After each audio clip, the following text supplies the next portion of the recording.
Awesome. So thank you so much for coming to my talk. I'm Sophia, also known as Speakfia on Twitter, if anyone still uses that. And today we're going to be talking a little bit about threat intelligence. So this talk is going to be really good for those that maybe don't know much about threat intelligence or haven't worked with people in that field before, or maybe you're a business owner or a senior manager wanting to use threat intelligence to bolster your defences in your organisation. So a little bit of an introduction to me. I'm a strategic threat intelligence team lead and I'm currently a CREST certified threat intelligence manager. So I was actually previously a pen tester. I graduated university, did about 2 years of pen testing, got a little bit bored, started hacking cars, got a little bit bored, and now I work in threat intelligence. So you see I get bored quite easily, but thankfully I'm still interested in this stuff, so I hope you will stay put for a little bit longer.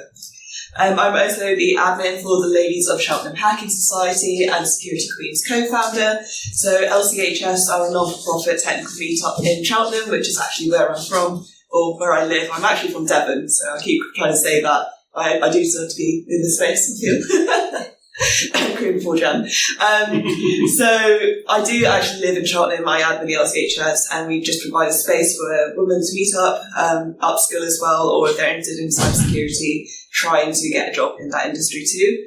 And Security Queens is something I founded with my friend during COVID. We were basically really bored. We wanted to create a platform to promote diversity and inclusion in the cybersecurity industry. So hopefully by the next event, I won't be the only female speaker at the conference. So I also studied an undergraduate degree at cybersecurity management at Bournemouth University, so I do know that Bournemouth a lot wherever they've gone. Team captain for Team UK at the European Cybersecurity Challenge, which is basically a massive international CTF, which is quite fun. Won a bunch of stuff in the meantime, and you might have seen me on TV as well. I'm one of the cyber hunters on Channel 4 Standard, certified cybersecurity expert according to Channel 4. So a little bit of the agenda today, what we're going to be going through. So a very brief introduction to cyber threat intelligence. We'll also talk a little bit about a snapshot of what sort of threats we face in the UK cyber threat landscape, what businesses are worrying about, the benefits of implementing CTI into your organisation and making sure it's embedded into all the different teams and processes, and how organisations can use CTI to fight those cyber battles, so advancing CTI programs with technology, combating some of the problems we face in CTI, and also using things like AI and machine learning to embrace CTI for the future. And then hopefully we'll have some time for questions at the end too. So what is threat intelligence? So I actually haven't been in threat intelligence that long. I've only been sort of working specifically in this field for 2 to 3 years. And when I first looked into threat intelligence, I got loads of scary diagrams like this. And it was quite off-putting to be fair. There was a lot of words, a lot of things, and sort of slang and that I didn't sort of hear before. So I thought it'd be really good just to kind of take a step back and talk about what really is threat intelligence, minus sort of fancy diagrams. So threat intelligence is basically data that we collect and process and we analyse to try and understand the threat actors. So what kind of objectives they might have, what capabilities they might have, and hopefully that intelligence will help us as a sort of cyber defenders make more fast and better informed decisions when it comes to implementing defences and different sort of strategies. So changing that behaviour from sort of reactive to, oh no, we've been hacked, what do we do? To proactive, well, what can we do to try and protect ourselves? And this is one of my favourite diagrams. I know I've just sort of said I don't like diagrams, but this is my favourite diagram of CTI, and it's all the different levels of intelligence that we face in sort of a day-to-day cyber operational world. So strategic is where I kind of sit, very high level, and we've got operational and tactical too. So the current use of strategic threat intelligence in industry, we want to know who is doing that bad stuff and why they're doing it. So if you were in the ransomware talk this morning, a lot of the time we have threat actors that are very financially motivated. They want some extra cash in their pocket. We might have an APT group that wanted to commit sort of espionage or surveillance, like Will mentioned in the previous talk. Or you might just have a script kiddie that just wants to mess around and kind of claim their fame on the dark web somewhere. But what we want to try to gain from the strategic level of threat intelligence is an overview, that sort of bird's eye view, that very sort of high level view of what's happening, particularly, specifically to your organisation. So this will help those senior managers and those decision makers kind of make decisions around budget, policy, resource allocation, all that fun stuff. And it's primarily non-technical, so people that perhaps don't have a cyber or technical background, we're trying to translate all that cool information into something that they'd be able to use in their everyday sort of decisions. Usually share the form of like presentations, reports. Has to be short, no 300-page reports here. Unfortunately, a lot of senior managers don't have time to go through 300-page reports, so it's our responsibility to compress that information for them. And it focuses on the long term as well, kind of creating that defence in the medium to long term and creating that robustness. So operational intelligence, we want to focus on something called TTPs. So TTPs is called Tactics, Techniques and Procedures, and it's basically how the threat actor is doing that. So identifying what their capability is, what kind of tools they're using, what's their intent, what opportunity they're using as well, the method, timing and nature of their attack. Do they want to cause disruption? Are they trying to steal stuff? Are they trying to modify things? This is kind of what we're trying to identify in operational intelligence. So we want to identify indicators of compromise, as known as IOCs, to try to respond to threats. So a lot of the time, incident response teams and SOC analysts might be using this type of intelligence to help better their defences.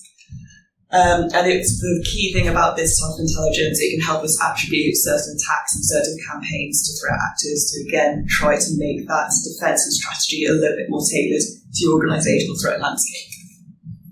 So intelligence may include detailed TTP information, and it focuses on sort of that medium term. So we talked about the long term being strategic, medium term being operational. So anyone in sort of incident response, any threat hunters, IT managers, SOC as well. And finally, we'll talk about tactical threat intelligence. What is it, basically? What's going on? This is the raw data that's happening. This might be network logs, this might be captured data, Wireshark. These are the things that are literally happening in the now, that we need to try to figure out what's going on with that. So it's usually sort of machine readable, which is really good because we can use tactical intelligence to try to feed that into automated systems and platforms. And it might be shared in the form of APIs. So there's different standards in threat intelligence called STIX and TAXII, which I won't go into now because I myself don't understand too much beyond the documentation. And it's basically the raw data that hasn't been analysed, is what I mentioned. So we want to focus on real-time alerts. If we found something bad happening in the network, we want to alert people to make sure we can try and contain that. And it focuses on the immediate future. So again, might involve IR or the SOC. It might involve working with any SIEM solutions you have in your organisation, or working with any IDS or IPS solutions as well. And as we go back through the sort of fundamentals of threat intelligence, I'll also talk a little bit about the life cycle, which is kind of the backbone of what we do in threat intelligence. So with any threat intelligence exercise or activity, we kind of focus on this little cycle. Sometimes it's 5 steps, sometimes it's 6 steps. It depends which vendor you go to, but we'll focus on this one today. So the first step is planning. You need to plan what you want to get out of this exercise. Identify what your requirements are, your objectives for the exercise, what do you actually want to get out of it. You might want to identify the stakeholders in this exercise too. Who do you want involved? Do you want the IR involved? Do you want the CEO involved if you really want to? This is kind of where you can start to set out those ideas to try and get the most out of your program.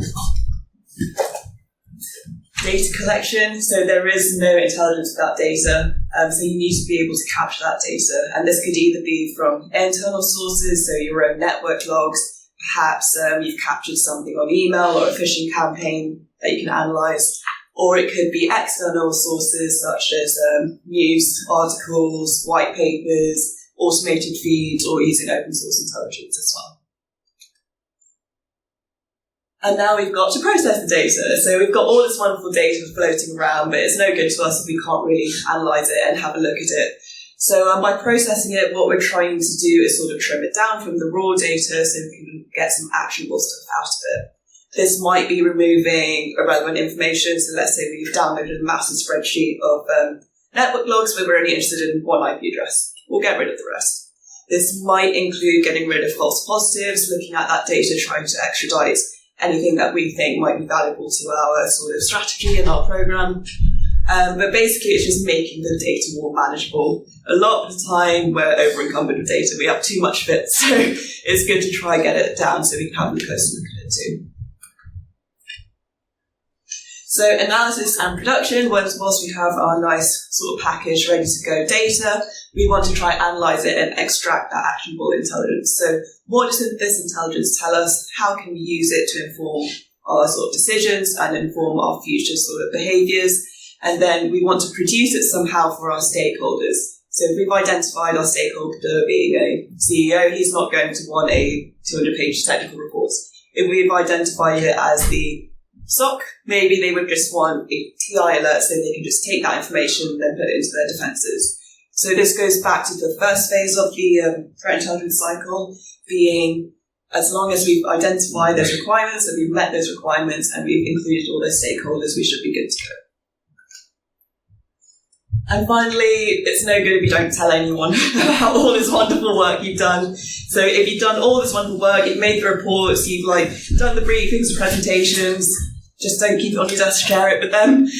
So maybe, cup phones aren't essential. If you want to use cup phones, I'm not going to blame you. But we need to be able to share that data because that's what threat intelligence is about, is sharing that data as well. And finally, feedback. So it's just kind of looking back at the threat exercise. What went well? What didn't go so well? Did we miss any requirements or objectives? And how can we meet them in the next part of the exercise too? So a little bit about the evolution of threat intelligence. It's obviously been around for a while, as with most cyber-specific sort of activities. So I've just sort of picked out a few milestones that have happened in the past few years. So in 1988, the first sort of computer emergency response team was established, which is sort of good fun. And then between sort of the 90s and 2000s, people kind of think, oh no, things are going wrong with tech. We start to see things like phishing, ransomware, denial of service attacks, and organisations begin sort of considering cyber risk for them and their technology assets. In sort of the 2010s, we start to see pretty big things happen in the world. So there's several high-profile breaches and attacks, and this kind of highlights the importance of monitoring those TTPs and those IOCs as well. So if we think about a few things that have happened, we had the Sony Pictures breach in 2014, the supposed interference in 2016 with the US election, and the ransomware epidemic as well. So this is when people kind of start to wake up and they think, oh, okay, this is actually a thing now. And hopefully, in an ideal world, moving forward in the 2020s, CTI is considered essential in organisations for gathering that intelligence, embedding it into their processes, and making sure they're sharing information about those threats too. So a little bit of a snapshot of the UK cyber threat landscape. The reason I've decided to sort of include this, you could probably do a whole talk on this by itself, is just so we can understand what organisations might be thinking about, what particular sort of entities might be thinking about government, public sector, private sector, and how those could influence the decisions we make in our security defence strategies. So I've completely dumbed it down, and I know there's probably way more than these three key concepts, but today we'll talk about cybercrime, nation states, and hacktivism. So cybercrime. So these are some statistics from NCC Group that have been pulled out about the different sectors that have been impacted by ransomware. And ransomware does continue to obviously be a concern for most organisations. So you can see the industrial sector was the most targeted in Q1 2024. And even though we sort of started strong in 2024 with a number of cases, it sort of levelled out. And I'm yet to pick up the data, but it'll be interesting to see how that levels out for the rest of the year. So a few big things that have happened is obviously the British Library attack that happened earlier this year. That's actually the listing for the data. So they wanted 20 Bitcoin. You can see they could put a countdown clock there as well. There was JD Sports as well that was hit. So again, looking at that sort of financial data, the customer personal identifiable information and such. And we even had the police as well hit by ransomware. So it just shows that the variety of sort of targeted sectors and organisations that happens with cybercrime is not just specific to one. We also have online fraud, so a lot of the time we see sort of, horror stories about people getting scammed on like Facebook Marketplace. There's a lot of people, unfortunately, falling for phishing campaigns as well. You've got this guy here, the Tinder swindler, so there's been like the rise of romance scams as well, so creating that relationship and asking for money over time. And you've also got things like deepfakes and AI helping those kind of online fraud activities. So in that particular instance, fraudsters managed to clone a directed voice in a $35 million bank heist. So it kind of shows how technology is bolstering those activities and how we should be, a little bit worried how we can try to defend against them. And you've also got initial access brokers. So if you don't know what an initial access broker is, these are basically people or groups that breach a company or an organisation, and then they sell that access onto the dark web. So usually this is good for criminals that maybe don't have that technical expertise and they still want to commit that crime. They can just buy the access off someone and they don't have to worry about that first bit. And mostly these access brokers are financially driven, and it kind of keeps them one step removed from the crime itself. So they're just selling the access. What happens after that is up to that person. But there has been sort of a rise, and a lot of the time ransomware attacks go hand in hand with initial access brokers too. So when we have a ransomware attack where it's a double extortion, so maybe they encrypt a company, they steal your data, they'll also sell access to your company too. So it's a very, very nasty sort of triple pronged attack.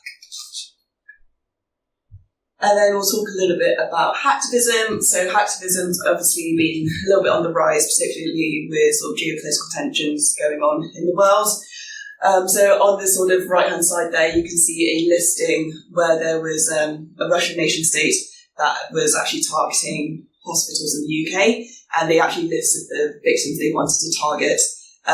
You can see sort of the NHS there, Chelsea Military Hospital, and a lot of the time it is sort of supporters of these hostile nations wanting kind of like to back their sort of nation to show, I guess, their what's the word I'm looking for? Their sort of loyalty, I guess, without having to have those official ties to APT groups and such. So a lot of the time it is sort of tied to APT groups or nation states, but also we have people like Anonymous, and we have people that are politically charged that want to do an ideology kind of objective too. And we're going to have nation states.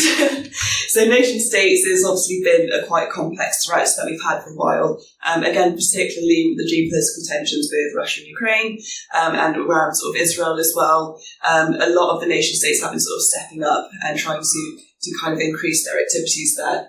So at the Cyber UK 24 earlier this year, GCHQ are particularly worried about China, which, if you've actually come from Wilstalk, makes a lot of sense because all the stuff they've been getting on with. But you can also see there's also Russia, and people are just generally concerned about sort of surveillance, trying to track that data, pick up that research, and also sabotage as well. Influence ops, so if they are able to use open source intelligence to target individuals online, to try and get information that way, and also a lot of supply chain stuff as well. So if they're able to target the supply chain of critical national infrastructure, and then that could potentially cripple a nation in the long run. So all scary stuff, but luckily we have threat intelligence to kind of help with some of this. So there's loads of benefits of threat intelligence, so I'm just going to go through a very non-exhaustive list. So the main one for me, and I'm going to sound really cheesy, is it empowers organisations. It helps them feel like they are able to do something. So it improves their ability to kind of anticipate those risks and be a bit more forward-thinking. So instead of worrying, thinking, oh God, we're going to get hacked, they can actually say, okay, we might get hacked, but this is what we can do and this is how we can defend ourselves. It can help improve their mitigation and defence capabilities. So going back to our discussions around SOC and sort of incident response, if they're able to identify a certain IOC, they can then proactively add that to their firewall or their SIEM solution to try and get one step ahead, so that they can at least hopefully stop being proactive before they're getting too far into the network, or at least flagging before they get into the network. So as a cybersecurity professional, you can use threat intelligence to enrich your knowledge about threat actors, coming from a pen test background, I usually had that sort of attacker mindset, which was great because I just wanted to break all the things, get root, hack everything. But actually, knowing threat intelligence has kind of made me understand that bigger picture a lot more. So knowing why they do it, how it kind of contributes to a bigger sort of campaign, but also promoting collaborative knowledge. So then sharing that information with other professionals or maybe other organisations. And there's some really good collaboration between private and public sector too. So it supports incident response programs and strategies. So again, trying to just make sure those defences are a little bit more sort of more robust.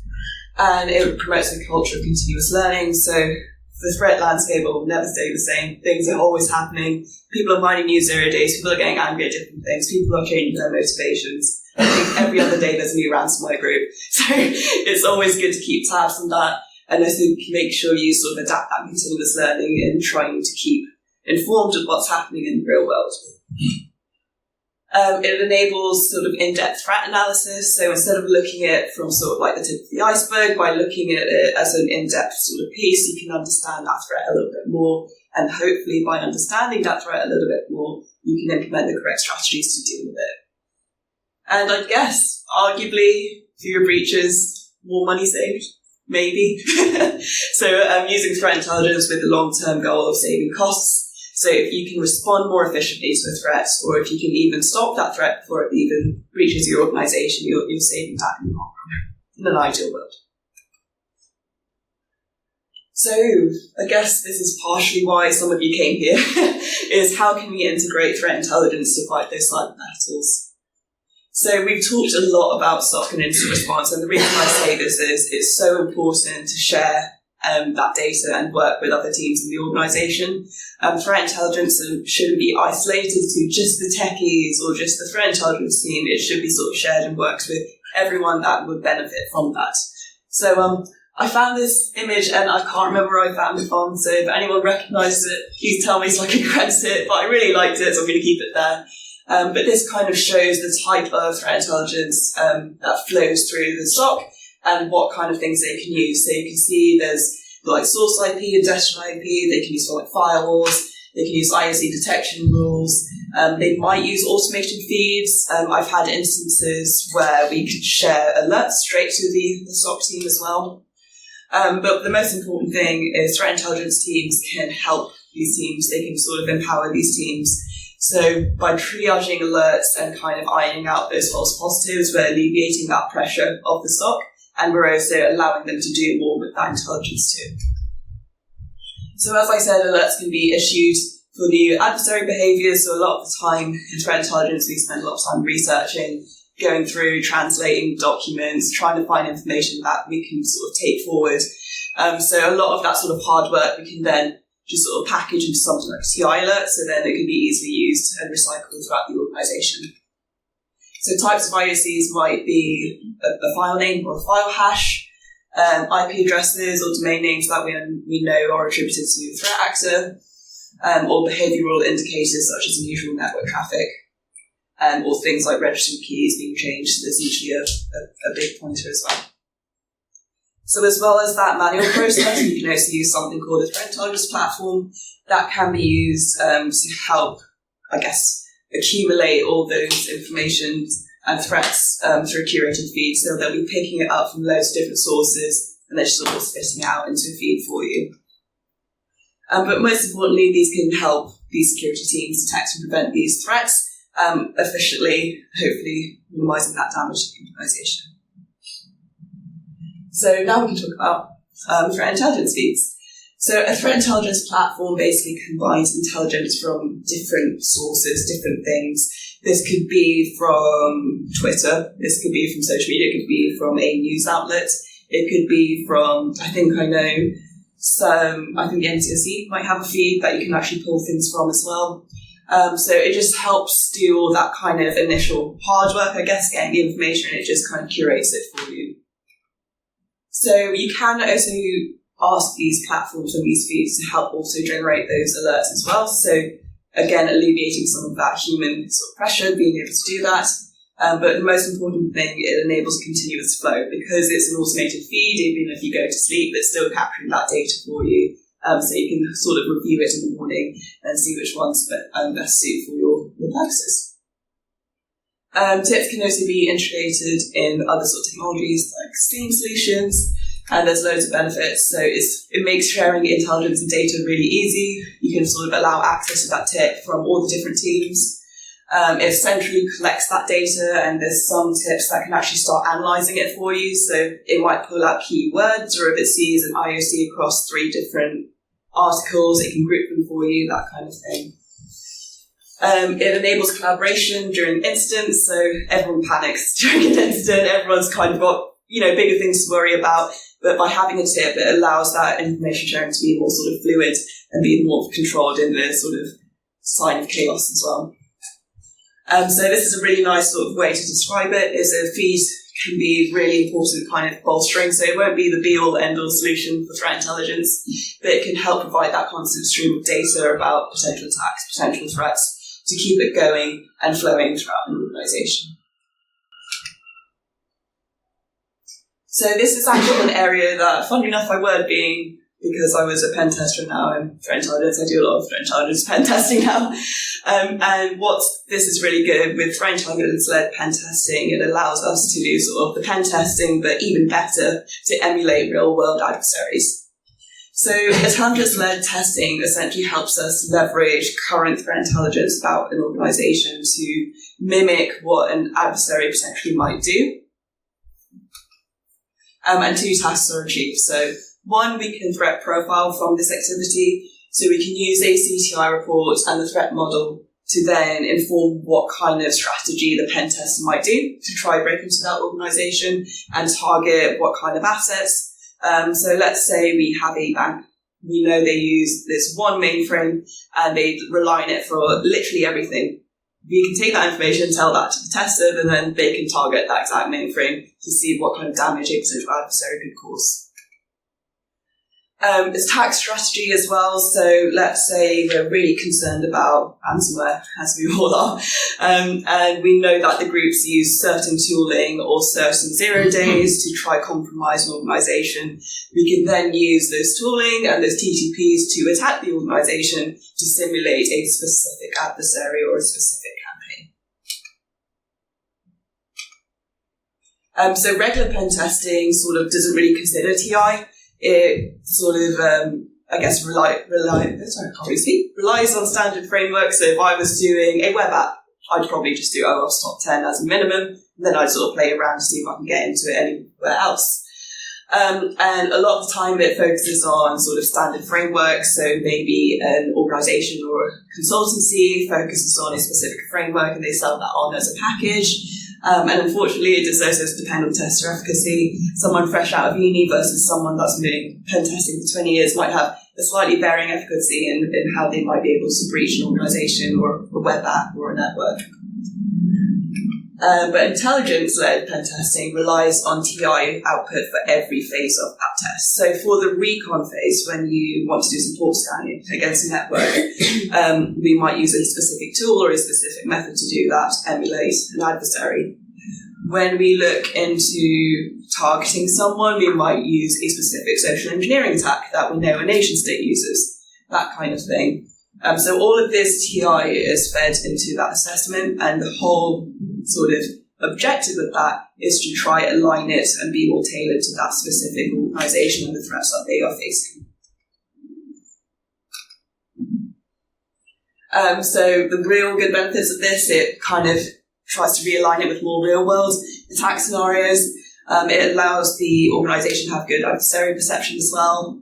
And because we go through that exercise and then we have that debrief at the end, it also helps them feel more confident in combating those adversaries and provides them with a more holistic understanding of their cyber stance. So this one's a big one, and this is why I guess a lot of us have a job in threat intelligence, and it is sharing and collaborating when we find out this new information. So it allows sort of communities and networks to share. Perhaps they wouldn't talk to each other in everyday life, like academia might not talk to the government, or I don't interact with universities on an everyday, but having these sort of communities can sort of give organisations access to real-time data for things that might be able to affect them.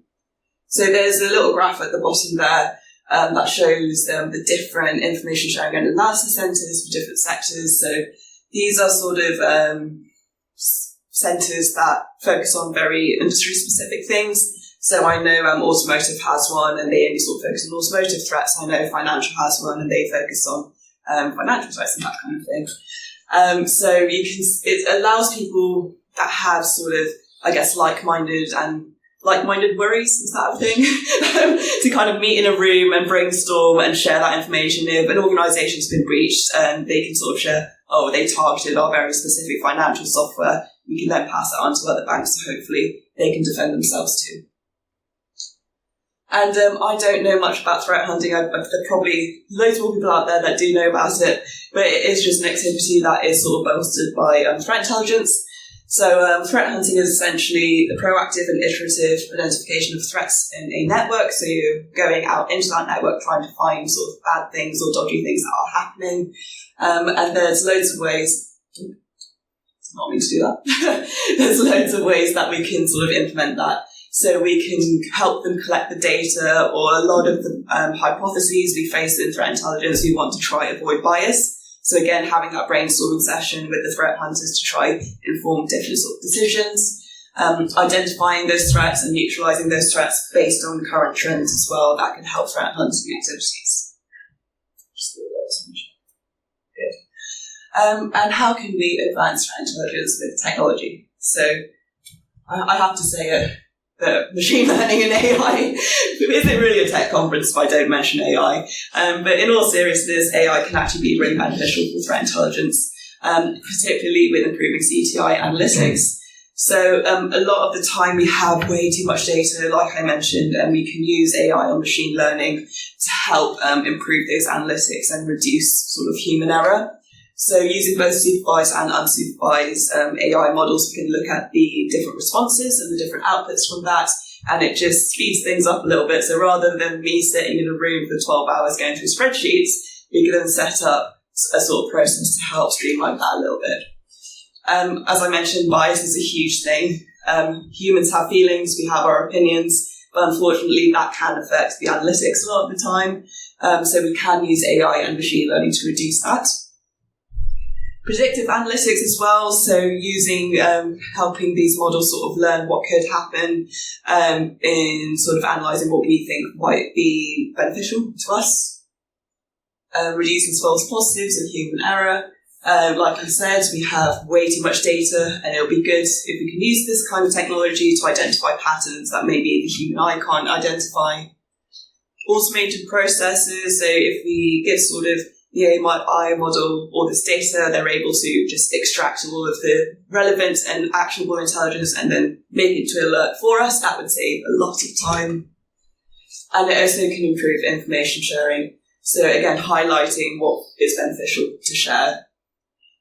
Sort of hopefully alleviate some of the legal and ethical implications of sharing that data, and helping establish the trust between the two parties too.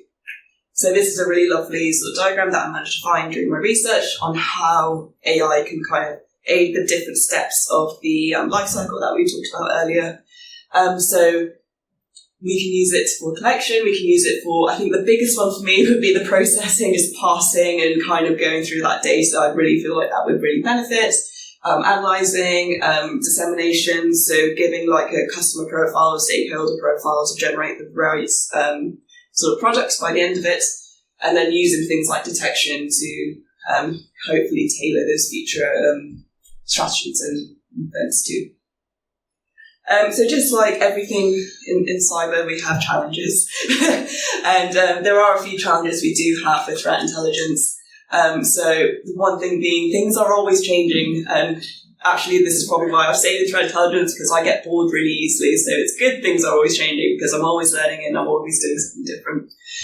So you can see a very sort of simplified version of what's kind of happened in the previous years. We started off with sort of very sort of, I guess, simple-ish attacks, and then we've ended up going into sort of morphing malware and multifaceted phishing campaigns, software supply chain, CEO fraud, business email compromise, every sort of buzzword you can think under the sun. So with threat intelligence, it's very important for us to kind of keep on top of that, keep ahead of it, and keep tabs of what's changing and what's happening in the world. too much data. I've mentioned it a few times because this is me basically every day. So we need to be careful about over-encumbering ourselves with too much data. Data is obviously very important to what we do in threat intelligence, but if we have too much of it, it can make our lives a lot more difficult. So we need to make sure that we're gathering enough for the threat intelligence exercise, but we're not sort of overloading ourselves that we get lost and we start missing things and that kind of thing. Stakeholder buy-in. I had to say it once. It's really good to try and get those senior managers in, but sometimes they just don't care about what we're doing. So it's one of the things I find working in my role is translating that sort of business risk to them. If you start using the threat intelligence, you can then save money because you won't get hacked. Very simplified conversation of what would probably happen over a few weeks of workshops. But it's trying to translate that business risk to them, trying to get rid of all that technical jargon and buzzwords and trying to make sure they understand the sort of the figures, the risk appetite, the financial sort of ties to the things we're doing in threat intelligence and cybersecurity. And how are we going to brace for the future? So what can organisations do? And I think we are coming to an end because I can see the clock. We've just gone 10. Oh, okay. Moving to the next one, sorry. Okay, we've got 10 minutes, not 5, so I don't have to speak as fast. So what can organisations do? I can't emphasise enough how much of importance it is to try to get everyone involved. So not just sort of stick within your own teams, share that information, see how you can help each other. So things like security operations, trying to enhance that threat detection, response and mitigation. It's really good to try and have that continuous flow of information as well, whether that be through your SIEM solution, whether that be you create a TI feed for external sources. It was really good to try continually sort of look out for those emerging threats and patterns, and particularly the things like zero-day vulnerabilities. It's good to keep tabs on that too. Collaboration and information sharing, so making sure you're sharing that information outside your organisation, generic threats and trends, and insights and best practices that could potentially help the wider sector and the wider kind of world, I guess. Automation, so implementing automation of generic sort of alert generation, or if you want to go in the fancy world of AI, trying to sort of disseminate that threat intelligence based on particular stakeholders. Customizing threat intelligence, so tailoring threat intelligence to a specific risk profile of an organisation. So I think a lot of the time it's not a cookie cutter approach. You do have to kind of sit down, think about your threat landscape and think about what can benefit it in the long run. Incident response planning, so sitting down with your IR team and constantly, regularly updating those plans based on latest threat intelligence. Regular threat hunting, so supporting those threat hunting teams with their activities in their organisation networks. And staying informed about relevant cybersecurity regulations and standards. So there are a few sort of regulations in the financial space that do actually require you to show that you've at least thought about threat intelligence. So keeping an eye on that as well to see how it could impact your organisation. And keeping up to date about what's happening in technological advancements and how it can be used to kind of empower your strategy or your programme. And I think that's it.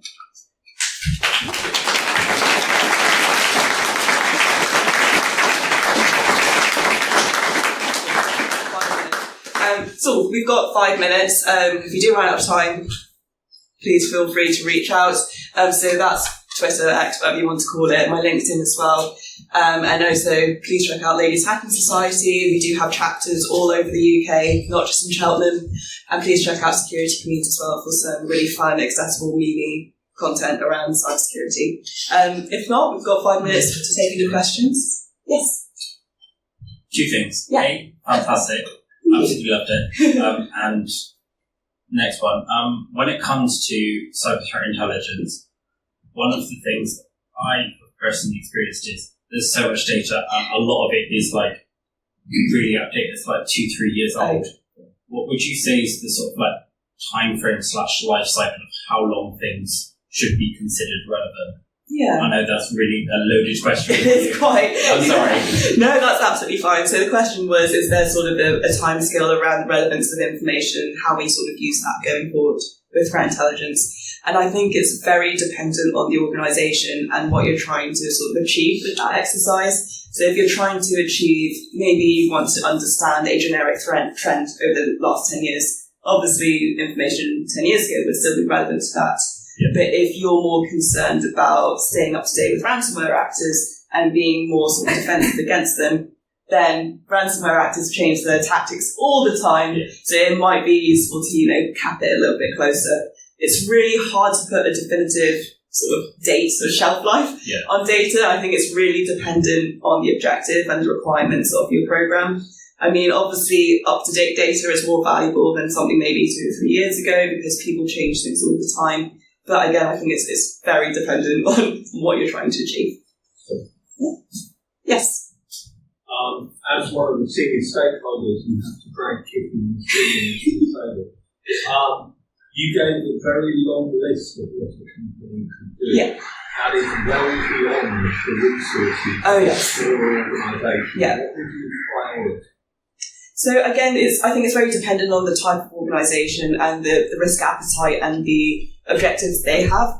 If this was a case that I was sitting down with a client and trying to figure out what we could do to help with them, I think workshopping and brainstorming is so important. It's understanding those client needs, understanding their priorities. For me, we could sell you a multi-million-pound threat intelligence program, but that might not benefit one organisation versus a multi-million-pound bank, right?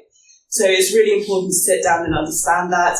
And even just taking free sort of materials and free sort of feeds and stuff and just slowly implementing it into the organisation, that's already better than where we started. So it's just kind of starting small, building up, making sure that we stay aligned with the objectives and priorities of the organisation. No worries. Any other questions? I can run away now. Thank you so much, guys.